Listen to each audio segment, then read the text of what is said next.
புதிய பூமிக்கு போலாமா என்று ஒயிட் த்ரோன் ஜட்ஜ்மென்ட்ல முடிவு பண்ணப்படும். எல்லாரும் ஒரே இடத்துக்கு போக முடியாது.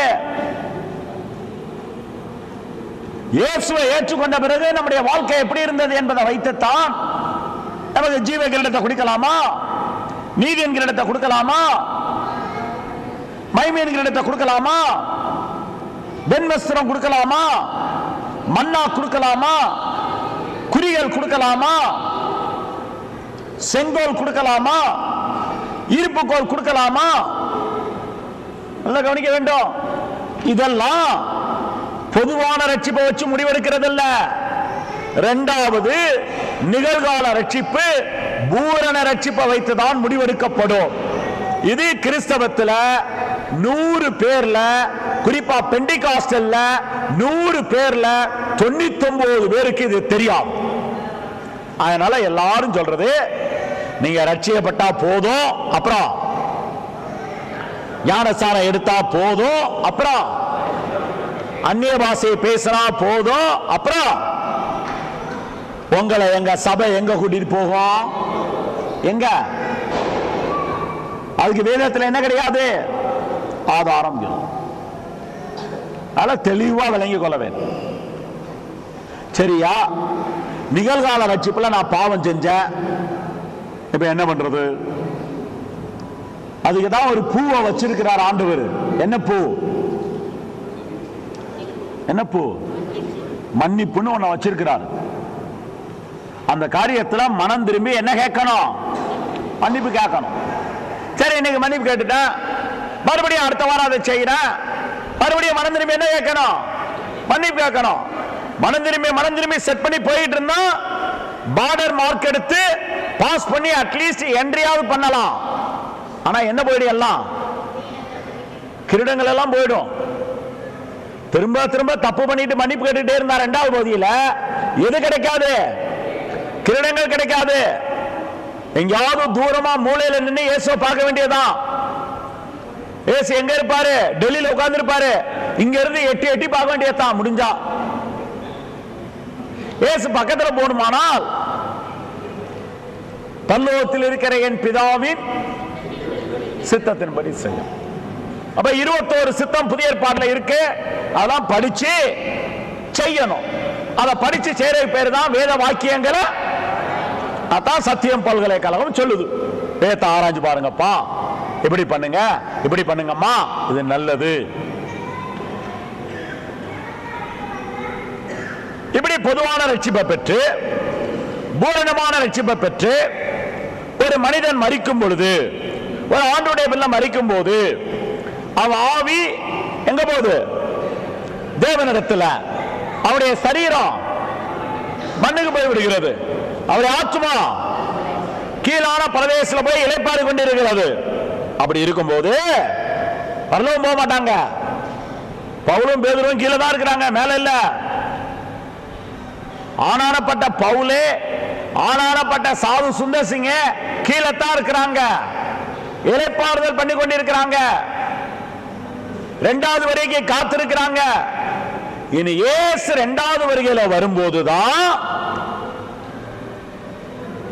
கவனிக்கணும். இயேசு இரண்டாவது வருகையில வரும் பொழுது 3 சப்தங்களோட வர்றாரு. அதுல ஒரு சப்தம் போய் இந்த ஆத்துமாக்களை என்ன பண்ணும்? எழுப்போம். ஆத்துமா எந்திரிச்ச உடனே அதுக்கு ஒரு உயிர்த்தெழுந்த சரீரம் கொடுக்கப்படும். ஆத்மாவுக்கு ஒரு சரீரம் போய் அதை கவர் பண்ணும். அந்த சரீரத்துக்கு பேரு தான் நித்திய ரட்சிப்பு. தமக்காய் காத்துக் கொண்டிருக்கிறவர்களுக்கு எண்ணத்தை அருளும்படி, ரட்சிப்பை அருளும்படி, இரண்டாம் தரம் பாவம் இல்லாமல். அந்த நித்திய ரட்சிப்பு என்பது சரீரத்தோட சம்பந்தப்பட்டது. பொதுவான ரட்சிப்பு ஆத்மாவில மாற்றம், பூரண ரட்சிப்பு ஆவியில மாற்றம், ஆவியில தேவ சாயல கொண்டு வருது. நித்திய ரட்சிப்பு என்பது எதை கொண்டு வருது? சரீரத்தை கொண்டு வருது. அப்ப ஆத்மா எந்திரிச்சிருச்சு, என்ன வந்து ஜாயின் பண்ணிருச்சு. அதுக்கு பேர் என்ன? நித்திய ரட்சிப்பு. ஆனாலும் ஆதாம போல ஆத்மா இருக்கு, சரீரம் இருக்கு, தண்ணி இருக்கு, மண் இருக்கு. ஆனா எந்திரிக்க மாட்டேங்கிற ஆத்மா. என்னத்தை ஊதணும்? வானத்தில இருந்து, பரலோகத்தில இருந்து ஜீவாவி இறங்கி வரும். மறுபடியும் இறங்கி வந்து இந்த ஆத்மாவுக்கு, இந்த சரீரத்துக்கு என்ன புகும்? ஜீவ ஆவி. ஆதாமுக்கு ஊதுனது போல ஜீவாவி ஊதப்படும். அப்புறம் தான் எந்திரிச்சு பக்தி ஆகாயத்துக்கு என்ன செய்வோம்? பறந்து. இவ்வளவு தெளிவான சத்தியம் உலகத்துல இதுவரைக்கும் பிரசங்கப்பட்டது இல்ல. இயேசு வருவாரு, எல்லாரும் போலாம். இயேசு வருவாரு, எல்லாரும் போலாம். இயேசு வருவாரு, எல்லாரும் போலாம். எல்லாரும் போக முடியும். இந்த வருகையில, இது இரண்டாவது வருகையில தான் நடக்கும். இந்த வருகையில மரித்த ஆண்டுடைய பிள்ளைகளுக்கு இப்படி நடக்கும். இதுதான் நித்திய ரட்சிப்பு. உயிரோட இருக்கிற ஆண்டுடைய பிள்ளைகளுக்கு கவனிக்கணும். உயிரோட இருக்கிற ஆண்டுடைய பிள்ளைகளுக்கு ஆவி இருக்கு, ஆத்துமா இருக்கு, சரீரம் இருக்கு. ஆனா ரத்தம் ஓடிக்கிட்டு இருக்கிறது. ரத்தமானது சுதந்திரிக்க முடியாது. அப்ப என்ன பண்ணுகிறது? ஆவி இருக்கு, ஆத்மா இருக்கு, சரீரம் இருக்கு. உடம்புல ஓடிக்கிட்டு இருக்கிற ரத்தம் டிரான்ஸ்பார்ம் ஆகுது, மாறுது, சுருங்குது, எடுக்கப்படுது. அது எடுக்கப்பட்டு ஒளியின் சரீரம் கொடுக்கப்படுகிறது. இதுக்கு பேருதான் என்னது? மறுரூப சரீரம், மகிமையின் சரீரம். அப்ப உயிரோடு இருக்கிற ஆண்டுடைய பிள்ளைகள் ரத்தம் வெளியேறி ஒளி உள்ள நிரம்பி, அது நித்திய ரட்சிப்பு. சரீரம் மாற்றப்பட்டு மறுரூப சரீரம் கிடைச்சு அவங்களும் பறந்து மத்தியாயத்தில் யாரை சந்திக்கிறார்கள்? இதனுடைய 9 படிகளும் இயேசுடைய இரண்டாவது வருகையின் ரகசியங்கள் ஒரு சப்ஜெக்ட் இருக்கு. அதுல 9 படிகளும் சொல்லி கொடுப்பான். 27 வசனங்கள் அதுக்கு கொடுப்பான். இவங்க தான் மனவாட்டிங்கிறவங்க. இவங்க தான் இரண்டாவது வருகையில, இரண்டாவது வருகையில உயிர்த்தல், இரண்டாவது வருகையில மேல போறவங்க. இவங்க தான் புதிய எருசலேம்ல யாரோட இருக்க முடியும்? இயேசுவோடு கூட இருக்க முடியும். அன்னைக்கு இருந்து இன்னைக்கு வரைக்கும் ஆயிரமான தேவ பிள்ளைங்க வாழ்ந்திருக்கிறாங்க, மரித்திருக்கிறாங்க, வரிக்கா காத்திருக்கிறாங்க. ஆனால்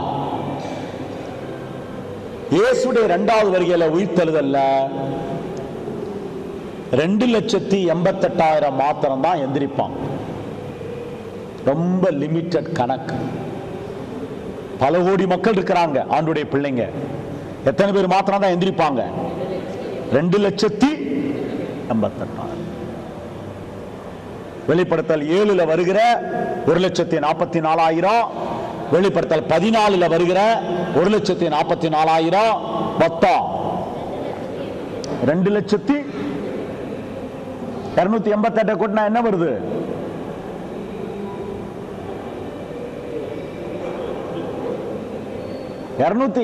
கூட்டினா என்னையா வருது? 2,8 எவ்வளவு? 2,8 எவ்வளவு? 10. 10,8 எவ்வளவு? 11,8 எவ்வளவு? கரெக்டா ஃபைனல் நம்பர் 9ல போய் முடிஞ்சிரும். எல்லாம் டிவைன் மேத்தமேட்டிக்கல் சிஸ்டம். எல்லாம் புரியணுமானா நிறைய படிக்கணும். பைபிள்ல சாதாரணமா விளங்காது இந்த கணக்கெல்லாம். ஸ்தோத்திரம். ஆகையினால 9 தான் கடைசி நம்பர். பைபிள்லையும் சரி, உலகத்திலையும் சரி. 9 பிறகு என்ன போடுறாங்க? என்னது? நான் உங்களை கேட்கலையா? 9 பிறகு என்ன போடுறாங்க? பூஜ்ஜியம். என்ன போடுறாங்க? பூஜ்ஜியம் போடுறாங்க. ஸ்தோத்திரம். அதனால விளையாட்டு கிடையாது. வெளிப்படுத்தல் 7ஆவது அதிகாரம், வெளிப்படுத்தல் 14ஆவது அதிகாரம் நல்ல கவனிக்க வேண்டும். தானியேல் புத்தகத்துக்கும் வெளிப்படுத்தின விசேஷத்துக்கும் எசேக்கியேல் புத்தகத்துக்கும் ஒவ்வொரு வார்த்தையான விளக்கம் கொடுப்பேன். நானு இந்த 3 கரைச்சு குடிச்சு வச்சிருக்கிறான். ஒரு வார்த்தை அதுக்கு ஒரு நம்பர் கொடுத்து விளக்கம் கொடுப்பேன். நான் அதான் எடுக்கிறதுக்கு பல வருடங்கள் ஆகும். அதனால விளையாட்டு கிடையாது. நல்ல கவனிக்கணும். ஸ்தோத்திரம். வெளிப்படுத்தல் 7வது அதிகாரத்தில் இருக்கிற 1,44,000க்கு அங்க ஸ்பிரிச்சுவல் மீனிங் எல்லாம் கொடுக்க முடியாது. வேற அங்கங்கள்லாம் கம்பாரிசன் எல்லாம் பண்ண முடியாது. அது ஏதோ ஒரு சாதாரண நம்பர்லாம் ஒதுக்க முடியாது. வெளிப்படுத்தல் 14 வர 1,44,000க்கு ஸ்பிரிச்சுவல் மீனிங் எல்லாம் கொடுக்க முடியாது. அதுக்கு வேற விதமான உருவக மீனிங் எல்லாம் கொடுக்க முடியாது. Number is number. நல்லா புரிஞ்சுக்கிறானோ?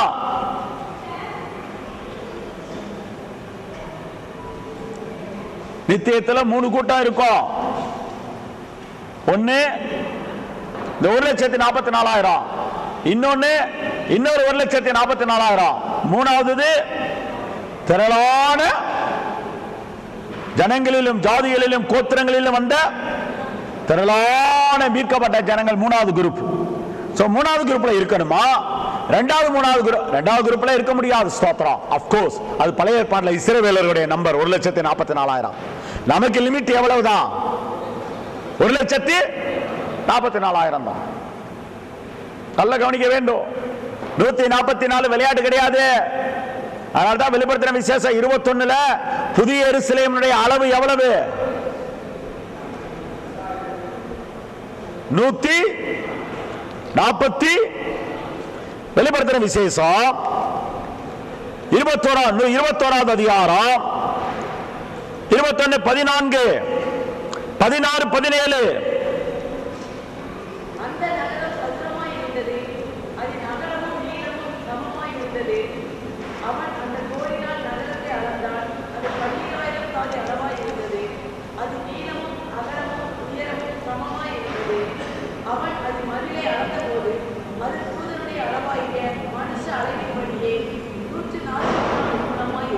எத்தனை மூலம்? 144 சும்மா விளையாடு கிடையாது. அதுல கோடு சிஸ்டம் எடுக்கிறது. தூதனுடைய அளவுன்னு போட்டுட்டு அப்புறம் மனுஷ அளவு இருக்கிறது. நல்ல கவனிக்க வேண்டும்.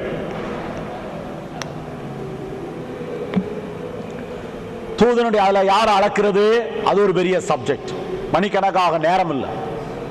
அங்க சொல்லப்பட்ட தூதன் பால்மோனி. தூதனுடைய அளவு என்பது பால்மோனுடைய நம்பரிங் சிஸ்டங்கள். தூதனுடைய அளவின்படி மனுஷ அளவுங்கிறது அது மனுஷகுமாரனை குறிக்கிறது. தூதன்கிறது பால்மோனியையும் மனுஷ அளவுங்கிறது மனுஷகுமாரன் இயேசுவையும் குறிக்கிறதான நம்பரிங் சிஸ்டங்கள். விளையாடு கிடையாது. உள்ள அவ்வளவு ஆழ இருக்கிறது. இதை விட்டுவிட்டு ஏசு அதை பண்றாரு இதை பண்றாரு, நீ கடனை வாங்க அவர் வட்டியை கட்டுவாரு, உன்னை நேசிக்கிறாரு, அப்படி பண்றாரு இப்படி பண்றாரு, இந்த மாதிரி எல்கேஜி யூகேஜில உட்கார்ந்துட்டு இருந்தா எங்க போக முடியாது? பரலோகம் போக முடியாது. செய்ய வேண்டிய ஒரே புத்திசாலித்தனமான காரியம் மரியாதையா எல்லாரும் வேதத்தை நோக்கி மனம் திரும்பியா. அதான் செய்ய வேண்டிய வேலை. ஒழுங்கா வேதத்துக்குள்ள வா, வேதத்துக்குள்ள மனம் திரும்பு, வேதத்துக்குள்ள ஒன்ன ஒப்புக்கொடு, உன் குடும்பத்தை ஒப்புக்கொடு, உன் வேலையை ஒப்புக்கொடு, உன் சபையை ஒப்புக்கொடு. வேதம் தான் உனக்கு ஜீவனா மாத்திக்க. இப்பயும் டூ லேட் கிடையாது. 2வது வரைக்கும் வந்துடலாம். மேல வேற ஒன்னும் செய்ய வேண்டாம். மலைகளை எல்லாம் வெட்டி முடிக்க வேண்டாம். You do the simple thing what I say. வேதத்தை கர, வேதத்துக்குள்ள போ, வேதத்துக்கு பயப்படு, வேதத்துக்கு நடுங்கு. இப்பயும் மனவாட்டி ஸ்தானத்துல மேல வந்துடலாம். இப்பயும் 1,44,000 லிஸ்ட்ல உள்ள வந்துடலாம். இப்பயும் முடியும். All you need to do that, go into the word. ஆனா அதை விட்டுவிட்டு வேற என்னென்ன செய்யணுமோ அத்தனையும் கிறிஸ்தவம் பண்றான். ஆடுறான், பாடுறான், அதை பண்றான், இதை பண்றான், அங்க ஓடுறான், இங்க ஓடுறான், அதை கட்டுறான், இதை கட்டுறான். என்னையா பைபிள்ல என்னாச்சியா? அதான் பைபிள் ஸ்கூல்ல நான் என்ன பண்ணிட்டேன்? அதான் தியாலஜில நான் முடிச்சிட்டேங்க. இனி நான் படிக்க வேண்டாங்க. வேற யார் படிக்கிறது? உங்க தாத்தாவா? யாருங்க படிக்கிறது? அது நான் படிக்க மாட்டேன். நான் தியாலஜி முடிச்சிட்டேன். நான் பீடி வாங்கி இருக்கிறேன். நீ பீடி வாங்கினாலும் சரி, சிகரெட் வாங்கினாலும் சரி, எங்களுக்கு அதை பத்தி கவலை கிடையாது. நான் பீடி முடிச்சிட்டேன். நான் வந்துட்டு இனி நான் படிக்க மாட்டேன். எனக்கு கீழே இருக்கிற யாரு விசுவாசிக்கு தான் என்ன பண்ணணும்? பைபிள.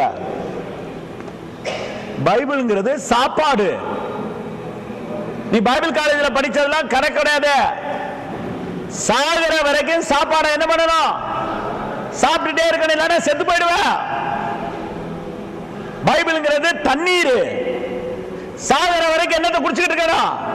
தண்ணியை குடிச்சுக்கிட்டு எல்லாரும் செத்து போயிடுவேன். விக்கல் வந்து யாரும் ஜெர்மனில விக்கல மாத்த முடியாது. பைபிள்ங்கிறது காத்து. வாழ்நாள் முழுது என்ன பண்ணிட்டு இருக்கணும்? இல்ல காத்து வேணாம்னு சொல்லு, வீட்டுல சொல்லி தலையில போட்டு நாங்க மூடிடுறோம். நல்ல கவனிக்க வேண்டும். காத்து இல்லாம வாழ முடியாது, தண்ணி இல்லாம வாழ முடியாது, சாப்பாடு இல்லாம வாழ முடியாது. பைபிள் தான் அது. இப்படி உன்னுடைய விஷன் பைபிளை தூக்கி இப்படி திருமணம். கடமைக்கா படிக்கிறது, பொழுதுபோக்கா படிக்கிறது, பிரச்சனை வந்தா படிக்கிறது, கவலை வந்தா படிக்கிறது, கஷ்டம் வந்தா படிக்கிறது, சமாதானம் இல்லைன்னா படிக்கிறது. இந்த மாதிரி கேவலமான நோக்கங்களுக்காக கிறிஸ்தவன் பைபிளை உபயோகப்படுத்துறானாதான் கிறிஸ்தவன் தான் கிறிஸ்துவுக்கு முதல் எதிரி. நல்ல கவனிக்கவே, கிறிஸ்தவன் தான் கிறிஸ்தவனுக்கு முதல் எதிரி. இந்த நிலைமையிலெல்லாம் மாற்றப்பட்டு பைபிளை உயிருக்கு உயிரா நேசிக்கணும், பைபிளை நல்லா மதிக்கணும், பைபிளை கனம் பண்ணணும். பைபிள் மேல பிரியமா இருக்கிறதோ தெய்வத்தின் மேல பிரியமா இருக்கிறதோ ஒண்ணுதான். புதிய ஏற்பாடுல முதலாவது கற்பனை என்ன? உன் தேவனாகிய கர்த்தரிடத்தில் என்ன உருவாயாக. கடவுள் என்ன முன்னாலே வந்து நிற்கிறாரு அன்பு கூறுகிறதற்கு. கடவுள் யாரு? வார்த்தை. அவன் கடவுளிடத்தில் அன்பு கூறனா யாரிடத்தில் அன்பு கூறணும்? வார்த்தையில பிரியமா இருக்கணும், வார்த்தையில அன்பு கூறணும். நீ வார்த்தையில பிரியமா இருக்கிற, வார்த்தையில அன்பு கூறன்னா அது எப்படி தெரியும்? வேதத்துல பிரியமா இருக்கிற மனுஷன் என்ன பண்ணுவான்? வேதத்துல இரவு என்ன பண்ணுவான்? அதான் ஆண்டவர் சொல்றாரு. இது ஒரு பெரிய காரியமா? இது ஒரு பெரிய காரியமா? நல்ல கவனிக்க வேண்டும். யார் யார் பைபிளை முக்கியத்துவப்படுத்தலையோ, யார் யார் பைபிளை அலட்சியம் பண்றாங்களோ, யார் யார் பைபிளை உதாசீனம் பண்றாங்களோ, யார் யார் பைபிளை பற்றி கேர்லெஸ்ஸா டீல் பண்றாங்களோ, யார் யார் பைபிளை புரட்டி பணத்துக்காக, சபைக்காக, ஸ்தாபனத்துக்காக, பெரிய ஊழியக்காரங்களுக்காக பைபிளை புரட்டாங்களோ, யார் யார் பைபிளை அமெரிக்கா பணத்துக்காக, ஆஸ்திரேலியா பணத்துக்காக மாத்தி மாத்தி போதிக்கிறாங்களோ, இவங்களெல்லாம் நிச்சயமா மனதில் எழுதி வைத்துக் கொள்ள வேண்டும். நம்ம போய் வருகையில இரண்டாவது வருகையில ரஷ் பண்ண வேண்டாம். நிதானமா உபத்திராலத்துல அடியும் உதையும் வாங்கிட்டு என்ன பண்ணலாம்? மெதுவா போலான்னு முடிவு பண்ணிக்கங்க. அதெல்லாம் தெளிவா இருக்கணும். இயேசு இரண்டாவது வருகையில வந்த பிறகு போய் கதவை தட்டி ஆண்டவரே என்னத்தை தரவும் அப்படின்னு சொன்னா ஆண்டவர் என்ன சொல்லுவாரு? அப்ப என்ன பேசி கொடுப்பாரு ஆண்டவர்? அக்கிரம உங்களை நான் அறியே அப்படின்னு சொல்லிடுவாரு. அப்புறம் உபத்திராலத்துல சர்ச் இருக்காது எல்லாத்தையும் எரிச்சிருவான் பிசாசு. பைபிள் இருக்காது எல்லாத்தையும் எரிச்சிருவான் பிசாசு. நீ பைபிளையும் படிக்க முடியாது, ஒழுங்கா இப்பயாவது படி. இதை விட்டு அப்ப படிக்கலான்னு பார்த்தேன்னா என்ன கிடைக்காது? என்ன இருக்காது? பைபிள் இருக்காது. உபத்திராலத்திலே மகாபத்திராலத்திலே வசனம் கிடைக்காது, பைபிள் கிடைக்காது. இதத்தான் ஆமோஸ்ல சொல்லி இருக்கு. இது தெரியாம பெந்தேகோஸ்தே பாஸ்டர்கள் அத்தனை பேரும் ஆமோஸ் 8:11 எடுத்துக்கிட்டு இப்பயே பைபிள் கிடைக்கலன்னு போய் சொல்றாங்க. வசனம் கிடைக்க கூடாத பஞ்சங்கிறது எது? உபத்திரவகாலம். அப்பதான் என்ன கிடைக்காது? அத நம்ம ஊழியக்காரங்க புரட்டி பாருங்க, இப்பயே என்ன கிடைக்க மாட்டேங்குது? பைபிள் கிடைக்க மாட்டேங்குது. அன்னைக்கே சொல்லி இருக்கிறார் ஆமோஸ். என்ன சொன்னார் ஆமோஸ்? வசனம் கிடைக்க கூடாது. அது இப்ப இல்ல, கணக்கு போட்டு பார்த்தா 50 வருஷத்துக்கு முன்னால ஒரு ஊர்ல 100 கிறிஸ்தவ குடும்பம் இருந்தா எத்தனை பைபிள் இருக்கும்? ஏன் அச்சடிப்பு வசதி கிடையாது. இன்னைக்கு ஒருத்தர் வீட்டுல எத்தனை பைபிள் இருக்கு? கணவனுக்கு 2-3, மனைவிக்கு 2-3. ஏன் 2-3? தலையில உயரமா இருக்க வேண்டாமா? கணவனுக்கு 2-3, மனைவிக்கு 2-3, பிள்ளைகளுக்கு 2-3, எல்லாம் ஜிப்பு வேலை போட்டு வச்சுக்கிறோம். ஏன் பைபிள் வெளியே என்ன செஞ்சிடக்கூடாது? வந்துடக்கூடாது. நான் உங்களை பத்தி சொல்லலையா, நீங்களாம் ரொம்ப நல்லவங்க, நீங்களாம் வேதக்காரங்க, ஸ்தோத்திரம். நான் பெங்களூர் காரங்களை பற்றி பேசிட்டு இருக்கிறேன். நான் நாளைக்கு அங்க கூட்டம் இருக்கிறது, இதே இது நாளைக்கு அங்க போய் என்ன சொல்லுவான் பாத்தீங்களா? உங்களுக்கு நல்ல வெளிப்பாடு வர இருக்கையா. நான் என்ன நாளைக்கு என்ன பேசுறேன்னு உங்களுக்கு இன்னைக்கு தெரியுதுயா. நீங்களாம் வேதக்காரங்க ஐயா. Now move to the next subject.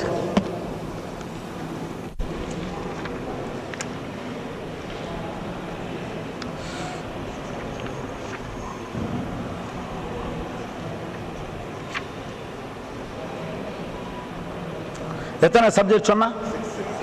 இப்ப சொல்ல வேண்டியது 7. ஸ்தோத்திரம்.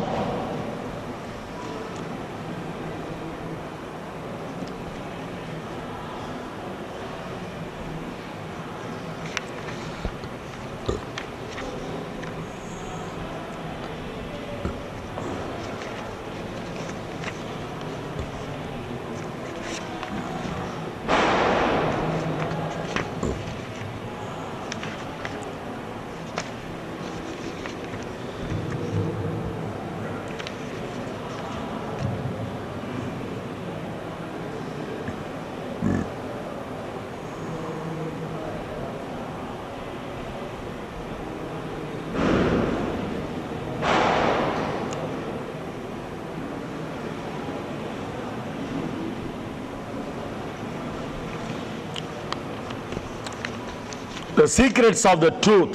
சத்தியத்தை குறித்த ரகசியங்கள்.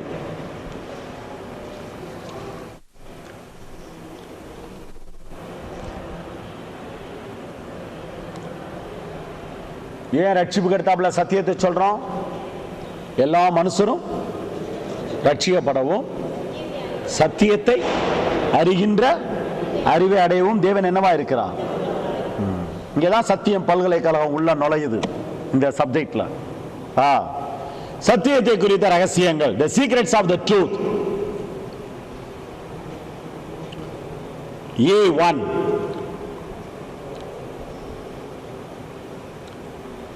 பிதாவாகிய தேவன் சத்தியம்.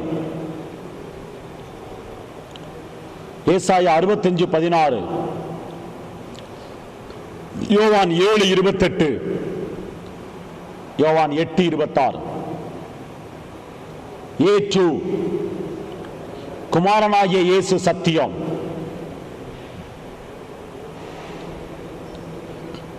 யோவான் 14:6, 1 யோவான் 5:20. A3. பரிசுத்த ஆவியானவராகிய சத்தியம்.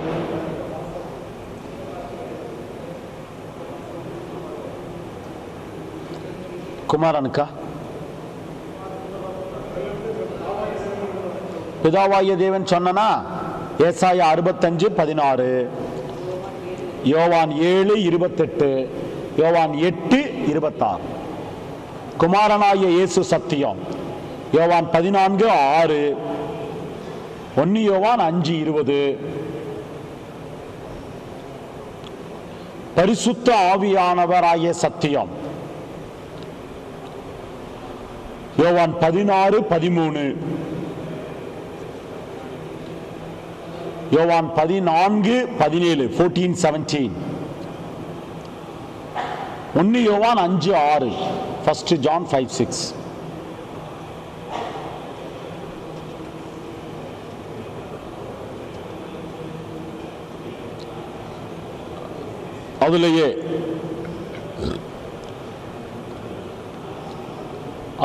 அதிலேயே கீழே வேதத்தின் எழுத்துக்கள் சத்தியம். வேதத்தின் எழுத்துக்கள், the letters of the Bible, truth. தானியேல் 10:21. அடுத்தாப்ல கீழே எழுத்துக்கள் சேர்ந்த வார்த்தை சத்தியம். எழுத்துக்கள் சேர்ந்த வார்த்தை சத்தியம். 2 சாமுவேல் 7:28.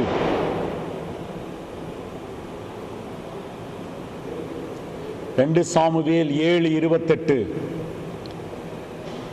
அடுத்தாப்ல கீழே வார்த்தைகள் சேர்ந்த வசனம் சத்தியம். The letters of the Bible is truth. The words of the Bible is truth. The verses of the Bible is truth. சங்கீதம் 119 160 வசனம் சத்தியம். மொத்தத்தில் வேதம் சத்தியம். சங்கீதம் 119 142. Totally the Bible is truth. Psalms 119 142.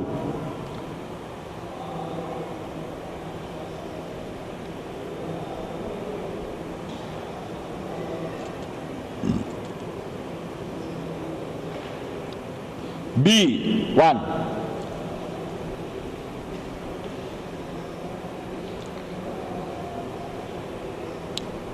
பிதாவாகிய சத்தியத்தை அறிந்து கொள்ள வேண்டும். பிதாவாகிய சத்தியத்தை ஆராய்ந்து அறிந்து கொள்ள வேண்டும்.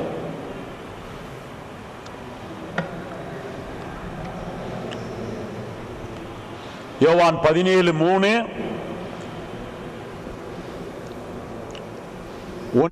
5:20, யோவான் 17:25. B2.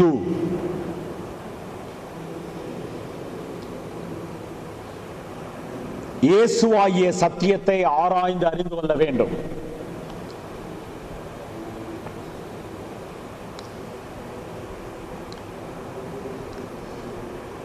யோவான் 17:3,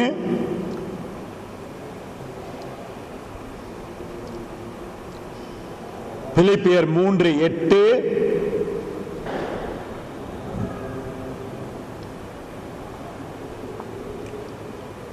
யோவான் 17:8. B3. பரிசுத்த ஆவியானவராகிய சத்தியத்தை ஆராய்ந்து அறிந்து கொள்ள வேண்டும்.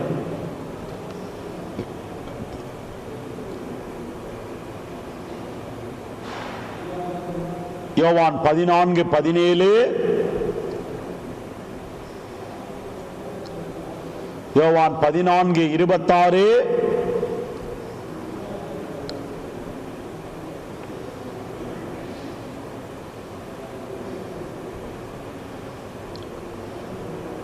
யோவான் 16:15.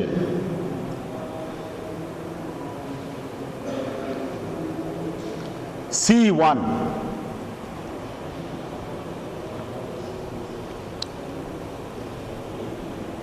சத்தியத்திற்கு சாட்சியாக வேண்டும். சத்தியத்திற்கு சாட்சியாக வேண்டும். Witnesses of truth.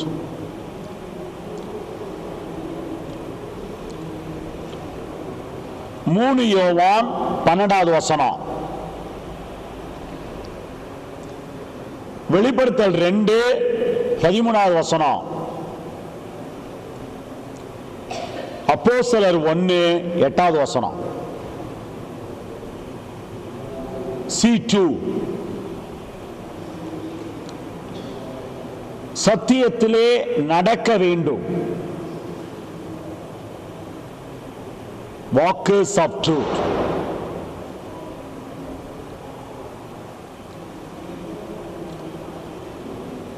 யோவான் 3வது வசனம். 2 யோவான் 4வது வசனம். 1 யோவான் 2வது அதிகாரம் 6வது வசனம். 2வது அதிகாரம் 6வது வசனம். C3. சத்தியத்திற்கு உடன் ஊழியராக இருக்க வேண்டும். Workers of truth. முதல்ல witnesses of truth, இரண்டாவது walkers of truth, மூணாவது workers of truth. சத்தியத்துக்கு உடன் வேலைக்காரர்களாக உடன் ஊழியக்காரங்களாக இருக்க வேண்டும். யோவான் 18:37, 3 யோவான் 8வது வசனம். 3 யோவான் 8வது வசனம். 1 யோவான் 1வது அதிகாரம் 2வது வசனம். 1 யோவான் 1வது அதிகாரம் 2வது வசனம்.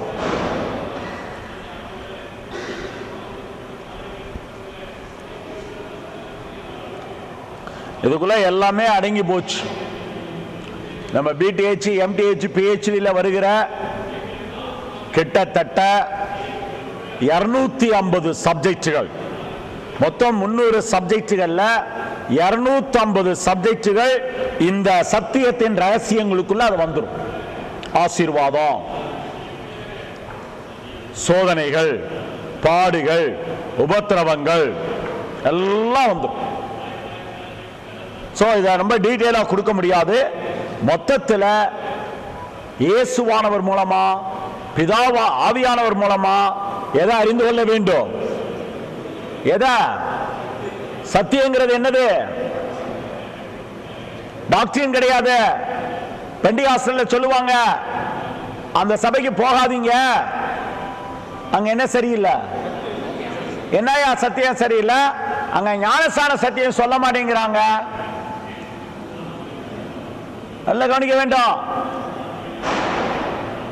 அவங்க சொல்லுவாங்க மெயின்லைன் சர்ச்சஸ்ல அங்கெல்லாம் போகாதீங்க. ஏங்க? அங்கெல்லாம் என்ன பாஷை பேசுறாங்க? அந்நிய பாஷை. சத்தியம் சரியில்லைங்க. நல்ல கவனிக்கணும். சத்தியம்ங்கிறது தெய்வம். தெய்வத்தை அறிஞ்சுக்கிறதான் பைபிள் கொடுத்திருக்கிறது. ஆளாளுக்கு ஏற்படுத்தினதான சர்ச், ஆளாளுக்கு உண்டு பண்ணதான உபதேசங்கள், இதை கற்றுக்கொள்கிறதற்காக மனிதன் இல்ல. தெய்வத்தை அறிந்து கொள்ளணும். பிதாவை அறிந்து கொள்ள வேண்டும், குமாரனை அறிந்து கொள்ள வேண்டும். மனுஷன் உண்டு பண்ணின சபைய, மனுஷன் உண்டு பண்ணின ஸ்தாபனங்க, மனுஷன் உண்டு பண்ணின ஊழியங்க, இது ஆளாளுக்கு ஒவ்வொரு உபதேசம், ஆளாளுக்கு ஒரு டீச்சிங், ஆளாளுக்கு ஒரு டாக்டரின். இது எங்க போகாது? நம்மளை எங்க கொண்டு போகாது? எங்க கொண்டு போய் சேர்க்காது? பரலோகம் கொண்டு போய் சேர்க்காது. Don't believe the man-made doctrines. Believe that God-made doctrines. That's a Bible. பைபிளை கரைச்சு குடிக்கணும். பைபிளை கரைச்சு குடிக்கணும். ஆவி ஆத்மா சரீரத்தில் அது கலந்து நம்மளை வேதக்காரங்களா மாற்றணும். நல்ல கவனிக்க வேண்டும். பைபிள் தான் தெய்வம், பைபிள் தான் ஜீவன், பைபிள் தான் நமக்கு எல்லாவற்றுக்கும் எல்லாம். மனுஷனுடைய உபதேசங்களோ, மனுஷனுடைய டாக்டரின்களோ, மனுஷனுடைய டீச்சிங்களோ நியாய தீர்ப்புல நம்மள ஒண்ணும் பண்ண முடியாது. ஆனால் நான் சொன்ன வசனமே கடைசி நாள்ல என்ன தீர்க்கும்? நியாயம். அப்ப வசனத்தை படிச்சு வசனத்துக்கு மரியாதையா பயப்பட வேண்டியது அவசியம். எல்லாமே சத்தியம்தான். சத்தியம்தான் முக்கியம். இயேசு என்ன சொன்னாரு? ஒன்றான மெய் தேவனாகிய உம்மையோ நீர் அனுப்பினவராகிய இயேசு கிறிஸ்துவையோ அறிவதே. நித்திய ஜீவன் எப்ப கிடைக்கும்? பிதாவை அறியறதுனாலையும் குமாரனை அறியறதுனாலையும். ஒரு சபை ஆரம்பத்தில் ஒழுங்கா இருப்பாங்க. அப்புறம் முதல் ப்ராப்ளம், அங்க பணத்துல பிரச்சனை உண்டாகும். எது உண்டாகும்? பணத்துல அங்க ஒரு பிரச்சனை உண்டாகும். உடனே என்னவா பிரியும்? அது ரெண்டா பிரியும். ரெண்டா பிரிஞ்சு போனவர் என்ன பண்ணுவாரு? அவர் ஒரு சபையை ஆரம்பிப்பார். ஆரம்பிச்சுட்டு என்ன சொல்லுவாரு? அவருடைய பிரசங்கம் எல்லாம் 52 வாரத்துல யாரை பத்தி? இவரை பற்றி. அவர் அப்படி. உங்களுக்கு எப்படிங்க தெரியும்? நான் தான் அவர் கூட. எனக்கா தெரியாது? ஏன் நீ அப்பெல்லாம் அதை சொல்லல? அப்ப நீ கூட்டுக்கலவாணியா இருந்திருக்கிறிய. நல்ல கவனிக்க வேண்டாம். அவர் சொல்லுவார். இவர் 52 வாரம் என்ன பண்ணுவாரு? பழைய ஆளு. அங்க போகாதீங்க, அவர் பின்மாறி போயிட்டாரு. பாருங்க, ஆக மொத்தம் இவங்க ஒருத்தருக்கு ஒருத்தர் அடிச்சுக்கிறதுனாலேயே புறஜாதி ஆட்களுக்கு தெரியுது இவர்கள் சீஷர்கள் இல்லைன்னு சொல்லு. ஏன்? சீசத்துவம்னா என்ன? யோவான் 13 இயேசு என்ன சொன்னாரு? நீங்கள் ஒருவரில் ஒருவர் அன்பாயிருங்கள், அதனால் நீங்கள் என்னுடைய சீசர்கள் என்று ஜனங்கள். இங்க எல்லாம் சண்டை தான். எல்லாம் சண்டை தான். நான் அந்த நாட்களில் பேரின்ப விழாவில் நிறைய பேசுவான். அப்புறம் அந்த மெய்ப்பு விழாவில் எல்லாம் பேசுவான். கடலூர்ல மெய்ப்பு விழா நடக்கும் போது பயங்கர பிரச்சனை. கலெக்டர் 144 தடை உத்தரவு என்னென்னமோ அதையும் மீறி மஞ்சை மைதானத்தில் லட்சக்கணக்கான ஜனங்கள்